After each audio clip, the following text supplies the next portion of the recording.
చలికాలంలో లేదా ఇతర సమయాల్లో వాతావరణం చల్లగా ఉన్నప్పుడు చాలా మందికి శ్వాసకోశ సమస్యలు వస్తుంటాయి. ముఖ్యంగా దగ్గు, జలుబు వంటి సమస్యల బారిన పడుతుంటారు.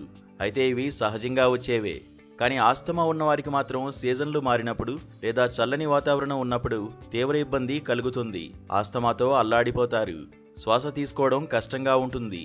అయితే ఆస్తమా ఉన్నవారు డాక్టర్ ఇచ్చిన మందులను క్రమం తప్పకుండా వాడాలి. అలాగే ఆహారం విషయంలోనూ అనేక జాగ్రత్తలను పాటించాల్సి ఉంటుంది.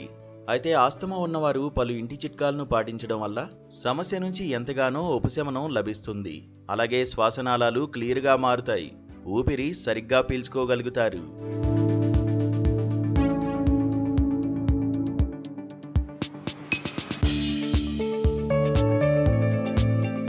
ఆస్తమా ఉన్నవారికి పసుపు ఎంతో మేలు చేస్తుంది.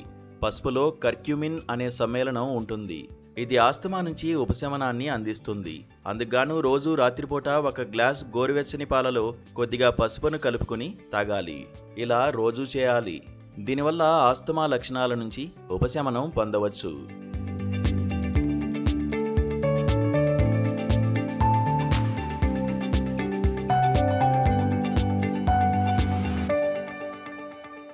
ఆస్తమా ఉన్నవారు టీ, కాఫీలను తరచూ తాగుతుండాలి. చక్కెర లేకుండా బ్లాక్ టీ లేదా బ్లాక్ కాఫీ తాగడం వల్ల ఉపశమనం లభిస్తుంది. వీటిల్లో అధికంగా ఉండే కెఫీన్ ఆస్తమా లక్షణాల నుంచి ఉపశమనం లభించేలా చేస్తుంది. అలాగే శ్వాసనాళాలపై పడే ఒత్తిడి తగ్గిపోతుంది. దీంతో శ్వాసనాళాల వాపులు తగ్గిపోతాయి. అయితే కెఫీన్ను మరీ అధికంగా తీసుకోకూడదు. రోజుకు 3 కప్పుల టీ లేదా కాఫీ తాగాలి. అంతకు మించి తాగకూడదు. ఇక ఆస్తమాను తగ్గించుకునేందుకు అల్లం కూడా బాగానే పనిచేస్తుంది. ఇది గొంతు, ఊపిరితిత్తుల్లో ఉండే కఫాన్ని తొలగిస్తుంది.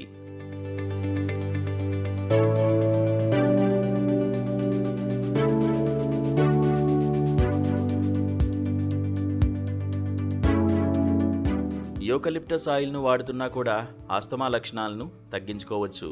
ఇది దీర్ఘకాలిక మంటను తగ్గించడంలో సహాయం చేస్తుంది. శ్వాసనాళాల్లో ఉండే వాపులు తగ్గిపోతాయి. కఫం కరిగిపోతుంది.